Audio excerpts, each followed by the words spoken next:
Okay, well, let's just do this. I'm going to just record an intro and then we'll just go right to you, okay? Cool. And is it going to be like, are you going to ask me any questions or is it just kind of a, Well, I'm definitely going to ask you questions. Yeah, okay, I'm perfect, just perfect. going to try to steer you along, and I purposely haven't read much of. Well, I'll say that actually. So let's. Okay, okay. Okay, I'll let you go ahead. great.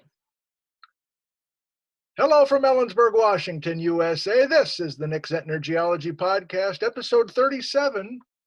Emily Cahoon. Thanks for listening. Emily, did I pronounce your name correctly? You got it. You nailed Oh, it. Cahoon. oh. No L. Sometimes people like to do that, but you got it. Wonderful. Well, thanks for joining us today. Let's get right into this. Who are you, and what have you been doing the last couple of years? Oh, who am I? That's well, Anywhere you want. lots. So yeah, my name is Emily Cahoon. I'm from Boston originally. No accent though. I think that went away a couple years ago. Sure. I went to Delaware, University of Delaware Blue Hens for my undergrad, geology focused. Went straight to my master's at Washington State University in Pullman, so just a couple hours east of you guys. Totally. Um, and then, as most people do, they get a little maybe burnt out from school.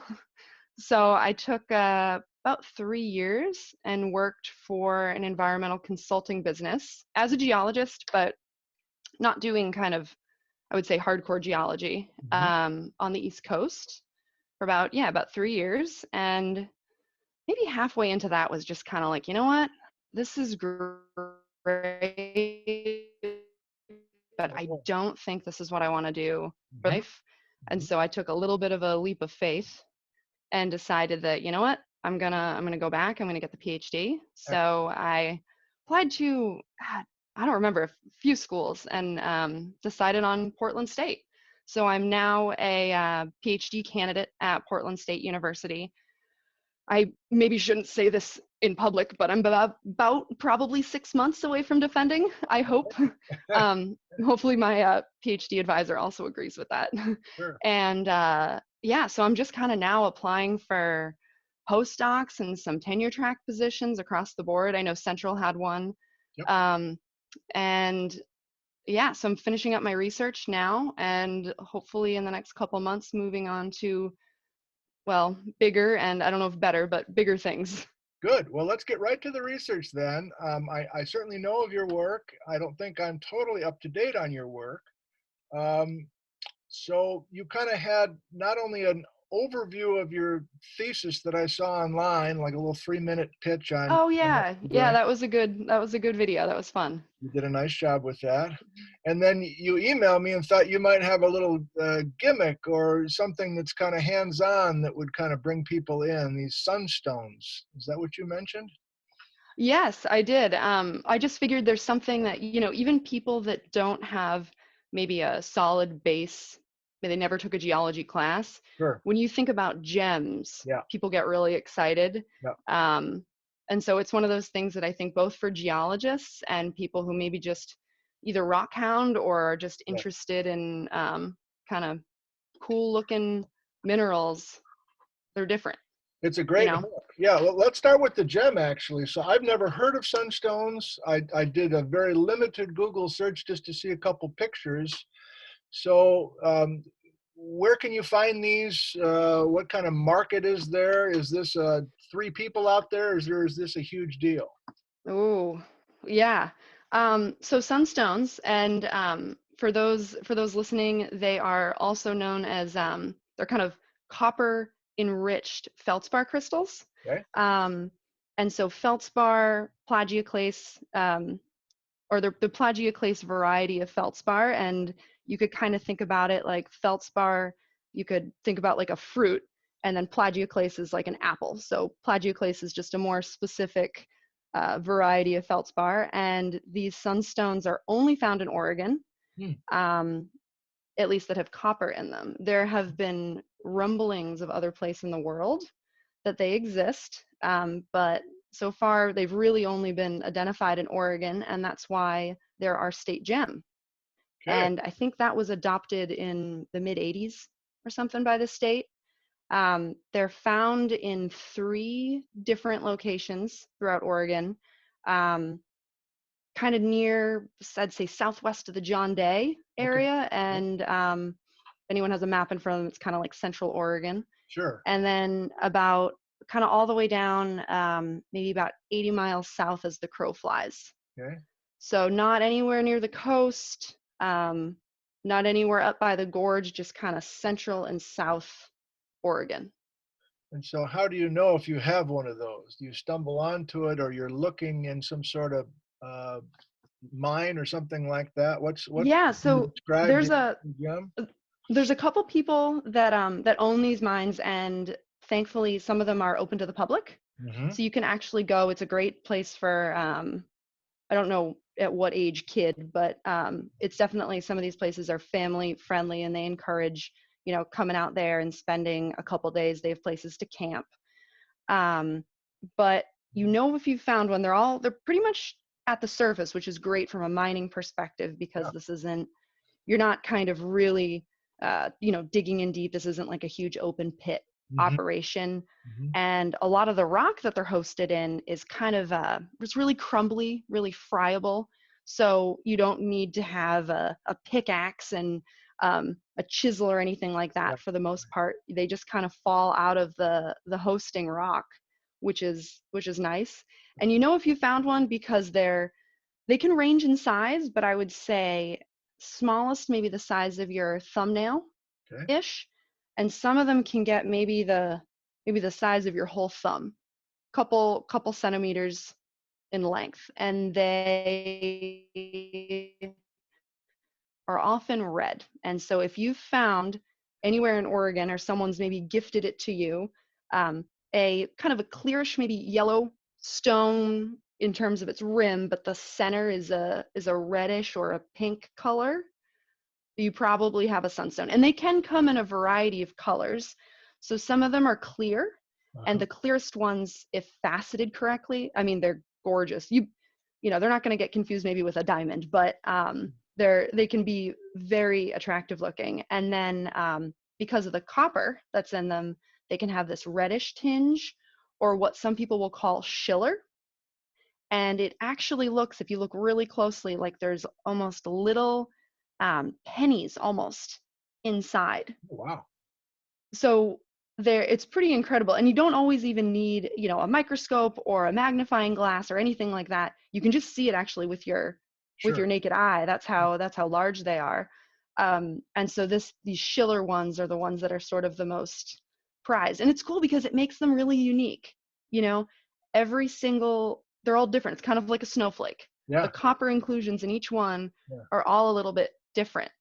And in some cases, there might be even a little bit of green in there. So red, pinkish, the Schiller that looks like there's little, pennies in them, so it looks kind of metallic, to even green. So what happened? Why is that such a unique thing in that location? You know what, man? That's the question. That's what we're trying to figure out. I mean, so this thing, my PhD research has focused a lot on the Columbia River basalts, Mhm. which I know you've kind of talked about in various episodes Mhm. at length. Yes. And so for the most part, these things are only hosted in Columbia River basalts. Okay. So we have an idea about maybe the age, but the question really is, when the heck did the copper get in there? Yeah. Did the copper come in when the crystal was forming at some depth in a magma chamber? Mhm. Or is this something that, as these things were already almost at the surface, there was some hydrothermal activity that managed to get the copper into these plagioclase or feldspar crystals?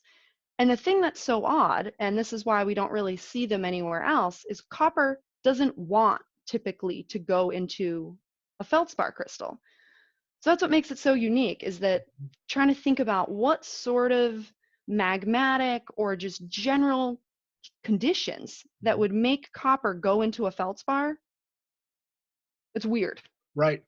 Well, it's not like there's a ton of copper in the Columbia River basalts anyway, right? I mean, No, it is a little bit, at least a little bit higher than what you would expect. okay. Um, but not not too much. Yeah. You're talking in most of these Columbia River basalts, like at maximum, maybe 300, 350 parts per million Okay.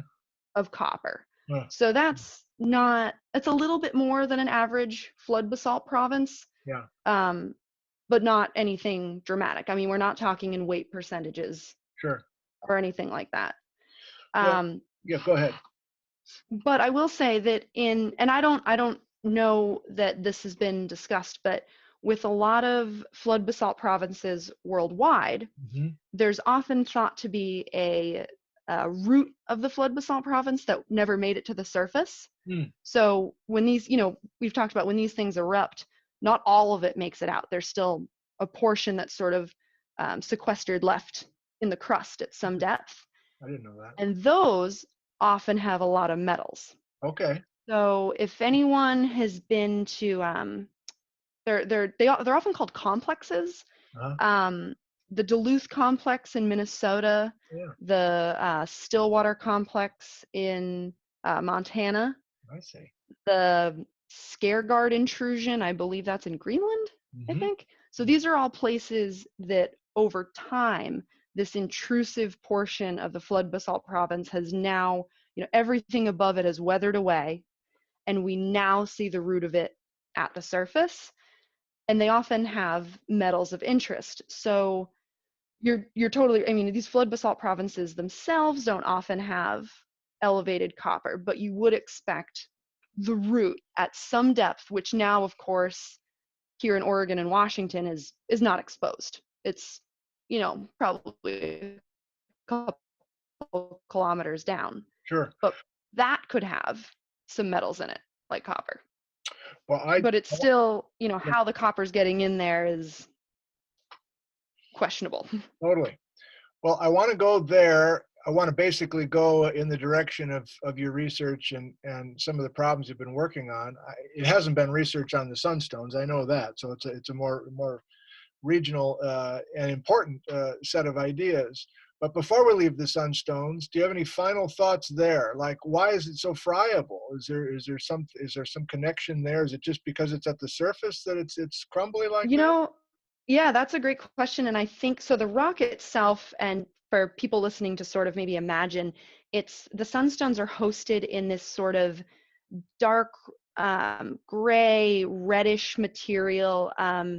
Anyone that's been out to any sort of like volcanically active area, and you get these darker rocks that have a lot of holes or vesicles in them. Mm-hmm. Um, and then some of them even they've weathered down so much, they've kind of broken down that they're almost clayey in some places. So they're really easy to get out of the rock. And this has led people to think that, well, maybe the copper got into these feldspar crystals from more hydrothermal, like hot waters percolating through the subsurface, because the rocks are kind of beat to crap. Yep. They don't look that good. Right. So maybe the process that's doing this is something that's closer to the surface, and that's why the rock looks like junk. But that's an idea, but then some of the data that we have don't necessarily support Yeah. this theory that it's that the copper kind of got in there from more of these superficial conditions.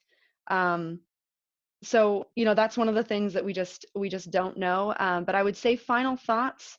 They're beautiful. They're super. They're unique to Oregon. And it's kind of one thing that I've found that's been kind of interesting. Anyone that might ever look to purchase one of these is that in the traditional gem world, if you have an inclusion in a gemstone, Mm-hmm. especially people are probably familiar with this with diamonds. If diamonds have inclusions, it makes them less valuable. So traditionally in gemology, if it has an inclusion, doesn't matter what it is, it reduces sort of its value. But with sunstones, that's what makes them so unique, I see. is that every single one is different. So it's been kind of this interesting thing learning about gemology, because something that makes the sunstone so unique also reduces their value in a lot of people's eyes. So I would just say for anyone ever interested in looking at them, know that the copper, every single little shimmer that you see in there is unique to that specific stone. Love it. Oregon sunstones. Who knew? A few Who people. knew? Who knew? Well, we got plenty of time left, 15 minutes or something like that, and I would love to learn from you about what you've been doing in Oregon with the Columbia River basalts in general. And as I understand it, one of your questions was, are the picture gorge basalts uh, telling a different story than the rest of the basalt? Yeah. So can you get us into it, maybe just with kind of the initial questions and how you've come along with those questions? Yeah. So my for the PhD, we kind of split it into different chunks Hmm. in terms of different questions we want to answer. And so that question of how the picture gorge basalts really, um, how do they fit into the CRBs, has been kind of looked at, or I've been looking at it from an age, location, and then a little bit of geochemistry. Okay. And for everyone listening, the Columbia River basalts, we break them into 4 different kind of units based on age, where they erupted, um, and mostly geochemistry. And when we do that, we get the Imnaha basalts, which erupted, kind of eastern Washington, eastern Oregon, the Steens basalt, which erupted out of Steens Mountain in southeastern Oregon, the Grand Ronde basalt, which is most of the volume of the CRBs, and then kind of what's been the odd man out has been the picture gorge basalts, and that's been partly due to the fact that they're the smallest in volume, Okay. and then geochemically, people have argued, you know what, they're a little bit different. Maybe they're not entirely related to the whole province. So we first approached it from an age perspective to make sure that, okay, that, the picture gorge basalts are indeed the same age. And what we found, which is pretty exciting, I just had a paper accepted in geology Hey, last wow, month, and it should be published. Yeah, I was very excited. I yeah, think it'll be published in February or March. great. So it's in press right now. And what we found is that the picture gorge basalts are actually the oldest of Oh, the CRBs, no kidding. which is completely not what people had kind of thought. Um, and so they're the oldest, if not right at the same time as Steens basalt. So they're Okay. erupting kind of at the same time. And what this really does is expand the footprint of where all of these lavas were erupting. People have said, okay, well, they're erupting out of southeastern Washington or southeastern Oregon. But now that we have sort of the earliest ages in 2 not extremely different places in Oregon, but really, different enough, it really expands sort of this magmatic footprint, or where all of these early lavas were erupting out of. What are the dates Uh, of the earliest lavas? The oldest date we have is 17.23 million. Okay. Is that coming from something you can get a zircon out of right below the basalts, or is it Ooh, coming right out of the basalt? great, great question. So there has been a lot of work done at Princeton, um, by a number of people who've been looking at these interbedded, um, felsic explosive tufts in between each basalt unit, and they've been doing zircon work. I know it took them a lot of time to crush up these tufts and be able to find enough of these zircons that they could date. But what I've been doing is actually dating the basalts themselves. Okay. And for basalts, people used to date these actually plagioclase Okay. crystals inside the basalts. Um, but a team at Oregon State University has really refined the method by which we can actually date the basalt itself. And I would argue it's a much more reliable date, because sometimes when you date larger crystals in a lava flow, there's the potential that that crystal formed a couple thousand, hundreds of thousands of years Hmm. before the lava actually erupted. Hmm. So I tend to think that the ground mass ages of the basalt themselves is a little more indicative of the actual timing surrounding eruption.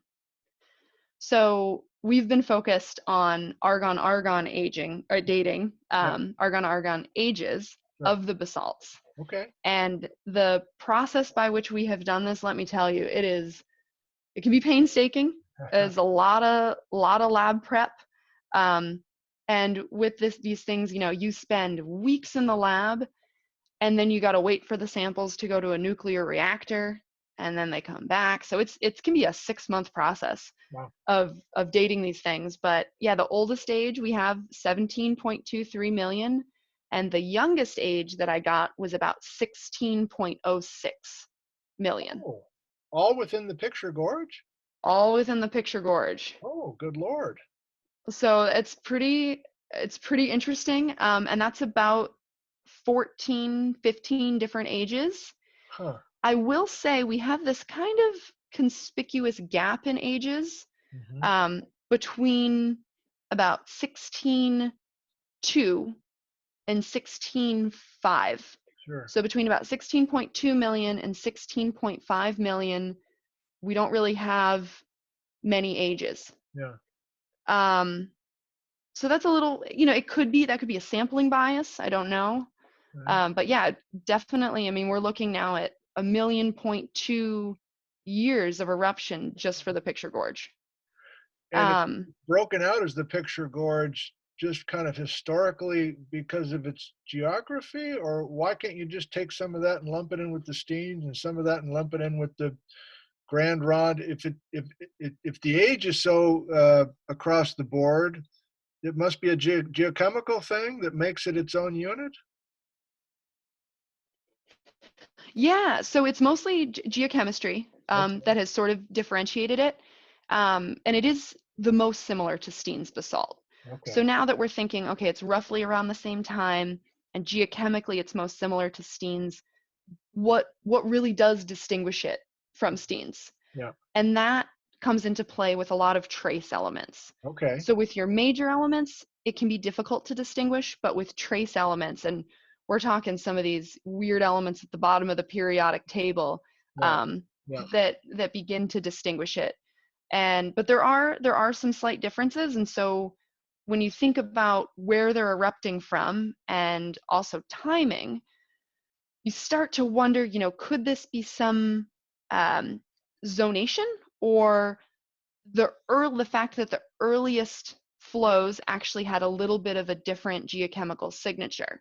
You can imagine with these magmas being stored in the crust, the first ones that erupt are likely going to be a little bit different from the ones that erupt later on, once sort of these different eruptive areas and vents have really established themselves. Yeah. So we think that maybe it's just the earliest eruptions have this just slightly different geochemical signature from later portions of the eruption. And Well, that's something we're still trying to figure out. sure. Well, that gives us a good feel for kind of the sample collection and the process and getting the ages, and gives us a little taste for that. But I'm assuming one of the bigger questions involved in all this is do we tie everything to Yellowstone? Oh, Can we talk about how the origin of that material, what kind of depth, etc.? We've got a subducting plate nearby. Like, are we getting a hole in the? We only got 10 minutes left. this is that's a lifelong conversation. Right. But has that been in the outset, or at least where you are now with your study? Are you trying to tie it or not tie it to the simple Yellowstone story? Because as you may be aware, we're seeing more and more of a Yellowstone story, even with a bunch of ash fall that's up here in central Washington, tied more to the supervolcanoes doing their thing in southern Idaho. And so that's been one of my main stories, has been so much more has a Yellowstone story, even in central Washington, compared to what everybody assumed was just being downwind of the Cascades or tied to the Cascades somehow. So you can go any way you want with that, but what kind of regional implications are you seeing from your data For so far? yeah, you know what? That's a great question. And to be honest, I think at this point, most most of the literature and people still working on this would say, yeah, it's Yellowstone. The complicating factor, as you alluded to there, is the fact that yeah, we have this Farallon plate that's kind of still sitting underneath the western U.S. And I think the real question is how that it has interacted with the plume. And there have been a lot of people that have tried to unravel that story. Vic Camp down at San Diego State, Yeah. he's done a lot of work looking at this. Nikki Moore, who's worked on the Steens, has thought some about that. I mean, there are a lot of people that have thought about how the plate sitting under there could be interacting with the plume and how that's affecting geochemical signatures we're seeing in the flood basalt. But I would say the plume is the culprit. That is most likely the source of most of this stuff, and flood basalt provinces are often correlated with plumes. Um, but I think the role of the plate has definitely added complications that we still don't fully understand. Hmm. And you know, so when we talked about all these different subunits of the Columbia River, one of them is the Grand Ronde basalt. And this is the one you see all up and down the gorge and makes up most of sort of what we see at the surface. But the Grand Ronde basalt, interestingly, is not a traditional basalt. It's more of a basaltic andesite. The silica is a little bit higher, which is sort of how we distinguish between these different rock types. And you know, that's kind of that's one of the curious things is if this is from a plume and this is the bulk of the volume, having a silica content a little bit higher in the Grand Ronde is a little weird. Yes. Um, and so that is a complicating factor, and maybe that has something to do with the slab. But I would say, yeah, the plume is what we're thinking, and there are all these different variables that come into play, like the slab and even like the continued subduction further west. And so I think that's going to take decades. Probably, everyone has their little piece of the puzzle, and then I'm hopeful that in years to come, someone will be able to put it really all together and say, Yeah. you know, answer some of these questions and maybe more clearly tie the plume and the slab sort of to the whole story.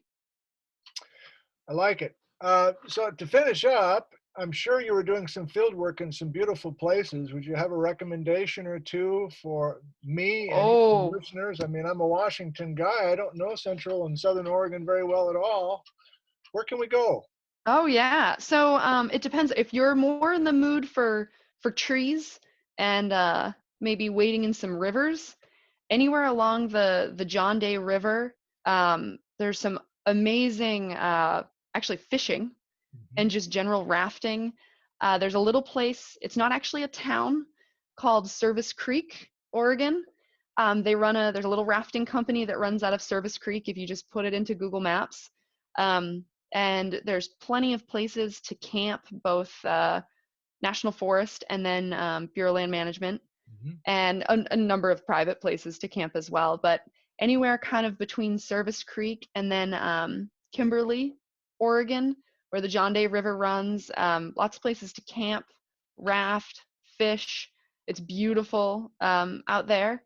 And then if you're looking maybe to go a little more uh, rugged, let's say, less water, less trees, and you go down to actually Plush, Oregon, there are places to camp at some of these Sunstone mines.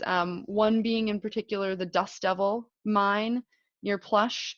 They have places to camp. You can pick your own sunstones, And that's also beautiful country, but it's there's definitely no trees, and you want to bring water if Yep. you go out there. Um, and then kind of anywhere in between John Day and Burns, Oregon, there's a highway that runs in between John Day and Burns, Oregon, Highway 395, and that's all national forest land. Lots of you can pretty much camp anywhere, and there's even a fire lookout. There's a couple old fire lookouts between those two towns. Some of them just have great views. They're still manned, but some of them are no longer manned, but you can actually rent them out and spend the night. Nice. And those are that they definitely book up well in advance, but those are some cool places to definitely check out. I've found throughout my travels in Oregon, I have developed a new hobby, Hmm. and that is visiting towns that have populations of under like 500 people, and I know, and taking photos of their post offices. Oh, there you go. Because a lot of these places, these little towns, I mean, to be a town, they still need to get mail. Sure. And that's been kind of a fun little thing with field work, is visiting some of these small towns and, just trying to get a feel for what life is like there, and visiting the post offices, because usually the town population is there's people there. So it's been kind of this interesting, weird hobby that I've developed. It is a unique area. I've just driven through kind of regularly over the years the Oregon Outback, essentially, and it's got a flavor all its own. And I assume you were out there for, well, wait, now you weren't really mapping, or were you mapping? Were you out there for weeks at a time, or were you more going out and just kind of spending a couple nights and collecting samples? Probably some combination of the two. Uh-huh. I didn't do a lot of traditional mapping, Hmm. but I would be out there for anywhere up to maybe 10, 12 nights. Oh, wow. So yeah, it could be a while. I will say I have done it where I just drove out and did one night and drove back, and Yeah. let me tell you, that's not ideal. It's a Right. lot of driving. Right. Yeah, so spending usually a week to 2 weeks max out there, and I mean it's beautiful, and you're kind of you're not showering. Yeah. There's because you're just staying in a lot of times just in a tent, somewhere in the forest. So finding a nice river to hop in, or if you go down to Burns, there are plenty of kind of RV parks, and usually you can grab a shower there for a couple bucks. Load up on gas, maybe get another 6-pack, ice, the essentials, Right. and Right. then get back on the road. Sounds like a dream. It's beautiful out there, and you never have to worry about rain for the most part in the summer, You got it. which is nice. Emily, this has been a treat. I really appreciate you emailing me and just suggesting we do this. And this is a first for the podcast, to just kind of do an interview on Zoom here. I had to teach myself how to do this, but um, it was a blast. I want to thank you very much for sharing all this information and your enthusiasm for what's going on out there. Yeah, thank you so much for having me. Hopefully, listeners were not or were somewhat intrigued, and might, in the summer, if they venture out to Eastern Oregon, maybe check out some Sunstone mines. And if nothing else, it's always good to talk science. And yeah, this has been a lot of fun. Thank you very much. I Great. appreciate it. Thank you, Emily. And thank you, visitors and listeners of the podcast. We'll see you guys next time. Goodbye.